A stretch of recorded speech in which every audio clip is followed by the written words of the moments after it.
शहर के पुराने हिस्से में एक तंग और सुनसान रास्ता था जिसे लोग अंधा गली कहते थे। दिन में भी वहां सूरज की रोशनी ठीक से नहीं पहुंचती थी। दोनों तरफ जर्जर मकान, टूटे हुए खिड़की दरवाजे और दीवारों पर उगी काई उस गली को और भी डरावना बना देती थी। लोग कहते थे कि सालों पहले उस गली के आखिरी मकान में एक परिवार रहता था। परिवार की छोटी बेटी राधा अचानक एक रात गायब हो गई। बहुत खोजबीन हुई, पुलिस आई, लेकिन राधा का कोई सुराग नहीं मिला। कुछ लोगों का मानना था कि उस घर में कुछ अनजानी ताकत रहती थी। समय बीतता गया, परिवार भी वहां से चला गया, लेकिन अंधा गली की खामोशी कभी नहीं बदली। रात होते ही वहां से अजीब अजीब आवाजें आने लगतीं, कभी किसी के रोने की, कभी किसी के हंसने की। एक दिन 4 दोस्त रवि, अमित, करण और सुमित ने तय किया कि वे इस गली का सच जानकर रहेंगे। सबने इसे अंधविश्वास समझा। रात के करीब 11 बजे हाथ में टॉर्च लिए वे अंधा गली में दाखिल हुए। जैसे ही वे अंदर बढ़े, हवा अचानक ठंडी हो गई। गली में अजीब सी सन्नाटा था, मानो कोई उन्हें देख रहा हो। एक खिड़की अचानक तेज आवाज के साथ बंद हुई। सुमित डरकर बोला, चलो यहाँ से वापस चलते हैं। लेकिन रवि ने कहा, अब आ ही गए हैं तो आखिरी मकान तक चलो। वे धीरे धीरे उस आखिरी मकान तक पहुंचे। दरवाजा आधा खुला हुआ था, अंदर घुप अंधेरा था। जैसे ही वे अंदर गए, टॉर्च की रोशनी दीवार पर पड़ी। वहां छोटी छोटी हथेलियों के निशान बने हुए थे। अचानक पीछे से दरवाजा जोर से बंद हो गया। चारों दोस्त घबरा गए। तभी ऊपर की मंजिल से किसी के पैरों की आहट सुनाई दी, ठक ठक ठक। करण ने कांपती आवाज में कहा, कोई है ऊपर। रवि और अमित सीढ़ियों की ओर बढ़े। हर कदम पर लकड़ी की सीढ़ियां चरमराने लगीं। जैसे ही वे ऊपर पहुंचे, उन्हें एक कमरा दिखा जिसका दरवाजा थोड़ा खुला था। अंदर से धीमी रोने की आवाज आ रही थी। रवि ने दरवाजा धक्का देकर खोला। कमरे के कोने में एक छोटी लड़की सफेद कपड़ों में बैठी थी, सिर नीचे झुकाए। अमित ने धीरे से पूछा, तुम कौन हो? लड़की ने धीरे धीरे अपना सिर उठाया। उसकी आंखें पूरी तरह काली थीं और चेहरा फीका। अचानक वो जोर से हंसने लगी। कमरा ठंडी हवा से भर गया। टॉर्च की रोशनी झिलमिलाने लगी। सुमित और करण नीचे से चिल्लाए, भागो! चारों दोस्त सीढ़ियों से नीचे भागे, लेकिन दरवाजा नहीं खुल रहा था। तभी दीवारों पर बनी हथेलियां हिलने लगीं, जैसे कोई बाहर निकलने की कोशिश कर रहा हो। रवि ने पूरी ताकत से दरवाजा धक्का दिया। अचानक दरवाजा खुल गया और वे सब बाहर गिर पड़े। पीछे मुड़कर देखा तो मकान बिल्कुल शांत था, जैसे वहां कुछ हुआ ही ना हो। अगले दिन जब वे दोबारा उस गली में गए तो वहां कोई मकान ही नहीं था। आखिरी जगह पर सिर्फ खाली मैदान था। चारों दोस्त समझ गए कि अंधा गली सिर्फ एक गली नहीं, बल्कि एक रहस्य है जो हर किसी को अपना शिकार बना सकता है। आज भी लोग कहते हैं, रात के सन्नाटे में अगर कोई अंधा गली से गुजरे तो उसे एक छोटी लड़की की रोने की आवाज़ सुनाई देती है।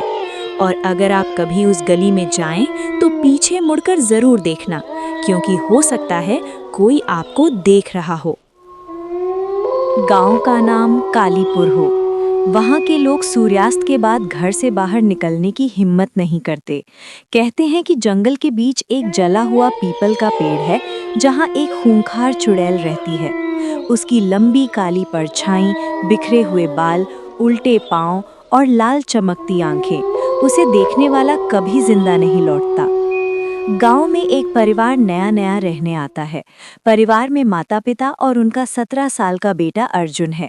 अर्जुन बहादुर लेकिन जिज्ञासु स्वभाव का है। वो गांव वालों की बातों को अंधविश्वास समझता है। रहस्य की शुरुआत। एक रात अमावस्या के समय अर्जुन को जंगल से किसी औरत के रोने की आवाज सुनाई देती है। खिड़की के बाहर उसे सफेद साड़ी में एक औरत दिखती है, जिसके बाल चेहरे को ढके हुए हैं। जैसे ही अर्जुन पास जाता है, वो औरत अचानक गायब हो जाती है। अगले दिन गांव में खबर फैलती है कि एक आदमी जंगल में मृत पाया गया। उसकी आंखें खुली थीं और चेहरे पर खौफ साफ दिख रहा था। डर का बढ़ना। धीरे धीरे अर्जुन को अजीब सपने आने लगते हैं। हर सपने में वही चुड़ैल उसे बुलाती है, आओ मेरे पास आओ। घर के आईने में पीछे खड़ी परछाई दिखना, रात में छत पर किसी के चलने की आवाज, दरवाजे पर नाखूनों के निशान, डर बढ़ता जाता है। गांव का एक बुजुर्ग बताता है कि सालों पहले उसी पीपल के पेड़ के पास एक औरत को जिंदा जला दिया गया था। वो औरत निर्दोष थी, लेकिन उसे चुड़ैल समझकर मार दिया गया। मरते समय उसने पूरे गांव को श्राप दिया था। अमावस्या की रात अर्जुन अचानक घर से बाहर निकल जाता है, जैसे कोई अदृश्य शक्ति उसे खींच रही हो। उसके माता पिता पीछे पीछे जंगल तक पहुंचते हैं।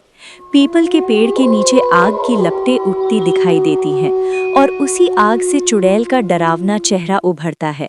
उसकी चीख से पूरा जंगल कांप उठता है। चुड़ैल अर्जुन को पकड़ लेती है और कहती है, तुम्हारे गांव ने मुझे जलाया था, अब हर पीढ़ी इसकी कीमत चुकाएगी। सुबह गांव वाले देखते हैं कि जंगल में फिर से सन्नाटा है। अर्जुन गायब है, लेकिन कहानी यहीं खत्म नहीं होती। कुछ दिनों बाद अर्जुन के घर की दीवार पर खून से लिखा मिलता है, श्राप अभी खत्म नहीं हुआ। और आखिरी सीन में दिखे कि अर्जुन की आंखें लाल हो चुकी हैं और उसके पांव उल्टे हैं। सूखी नदी के किनारे एक पुराना शमशान था। लोग उसे खूंखार शमशान कहते थे। दिन में भी वहां अजीब सी ठंडक रहती, जैसे हवा में कोई अनदेखी परछाई तैर रही हो। रात होते ही वहां से धीमी धीमी फुसफुसाहटें सुनाई देती, जैसे कोई अधूरी आत्मा अपनी कहानी कह रही हो। गांव के 4 दोस्त रवि, अर्जुन, समीर और करण बहुत साहसी बनने की कोशिश करते थे। एक दिन उन्होंने ठान लिया कि वे आधी रात को शमशान में जाकर सच का पता लगाएंगे। गांव के बुजुर्गों ने उन्हें चेतावनी दी, वहां जो जाता है वो बदल कर लौटता है या कभी लौटता ही नहीं। लेकिन दोस्तों ने बात को हंसी में उड़ा दिया। आधी रात, आसमान में बादल थे, चांद कभी दिखता कभी छिप जाता। चारों हाथों में टॉर्च लिए शमशान की ओर बढ़े। जैसे जैसे वे पास पहुंचे, हवा भारी होने लगी। जलती लकड़ियों की पुरानी गंध अब भी मिट्टी में बसी थी। शमशान के बीचों बीच एक पुराना बरगद का पेड़ था। उसकी जड़ों के पास टूटी फूटी समाधियां थीं। अचानक समीर की टॉर्च झपकने लगी। तभी हवा में किसी के रोने की आवाज गूंजी, तुम लोग यहाँ क्यों आए हो? एक धीमी कांपती हुई आवाज उनके कानों में पड़ी। चारों के कदम वहीं जम गए। अर्जुन ने हिम्मत करके पूछा, कौन है वहां? अचानक एक सफेद साया बरगद के पीछे से उभरा। उसका चेहरा धुंधला था, आंखें काली और खाली। उसके पैरों के नीचे जमीन को छुए बिना वो धीरे धीरे आगे बढ़ रहा था। करण डर के मारे पीछे हट गया, लेकिन उसके पैर किसी ठंडी चीज से टकराए। उसने नीचे देखा, एक पुरानी खोपड़ी। उसकी चीख निकल गई। साया और पास आया। उसकी आवाज भारी हो गई, सालों पहले मुझे यहाँ जिंदा जला दिया गया था। मेरी चीखें आज भी इस मिट्टी में गूंजती हैं। चारों के दिल की धड़कन तेज हो गई। अचानक शमशान की सारी चिताओं की राख हवा में उड़ने लगी। ऐसा लगा जैसे सैकड़ों परछाइयां उनके चारों ओर घूम रही हों। रवि ने मंत्र पढ़ने की कोशिश की, जो उसकी दादी ने सिखाया था।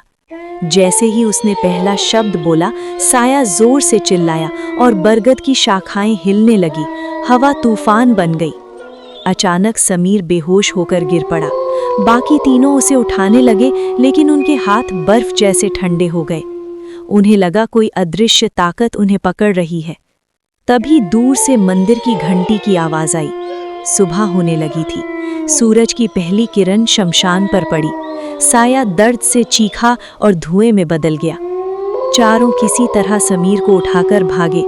गांव पहुंचकर उन्होंने सबको बताया, लेकिन किसी ने यकीन नहीं किया। कुछ दिनों बाद समीर अजीब व्यवहार करने लगा। वो रात में नींद में बोलता, वो मुझे बुला रहा है, मुझे वापस जाना है। एक रात समीर अचानक गायब हो गया। आज भी गांव वाले कहते हैं, आधी रात को खूंखार शमशान से 4 परछाइयां नहीं, 5 परछाइयां दिखाई देती हैं और बरगद के पेड़ के नीचे कोई फुसफुसाता है, अब तुम भी मेरे हो। गांव के बाहर एक पुराना रास्ता था जो घने जंगल से होकर गुजरता था। लोग कहते थे कि उस रास्ते पर अमावस्या की रात एक चुड़ैल घूमती है। उसका नाम सुनते ही लोगों के रोंगटे खड़े हो जाते थे। ताली रात की चुड़ैल। रवि, जो शहर से अपने गांव छुट्टियों में आया था, इन कहानियों पर विश्वास नहीं करता था। उसे लगा कि ये सब सिर्फ अंधविश्वास है।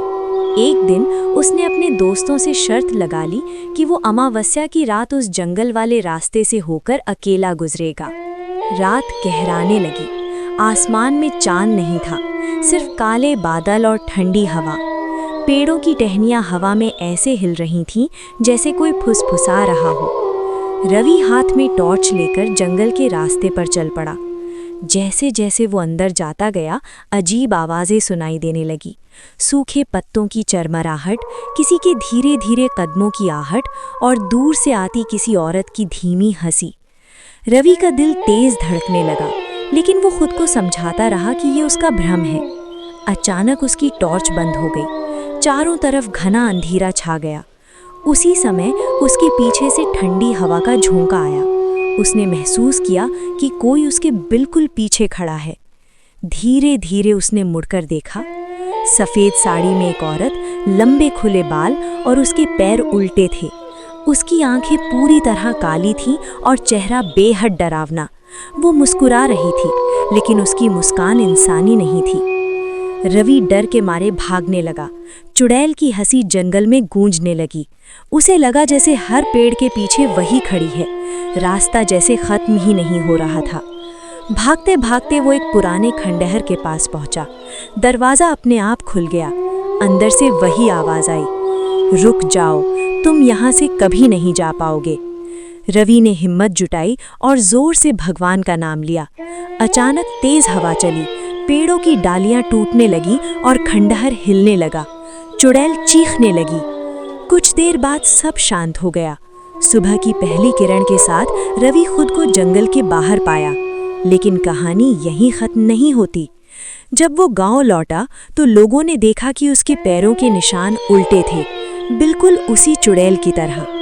कहते हैं आज भी अमावस्या की रात उस रास्ते पर 2 परछाइयां घूमती हैं, एक काली रात की चुड़ैल और दूसरा रवि। अगर आप कभी उस जंगल के पास जाएं तो पीछे मुड़कर मत देखिए, क्योंकि हो सकता है कोई आपको देख रहा हो।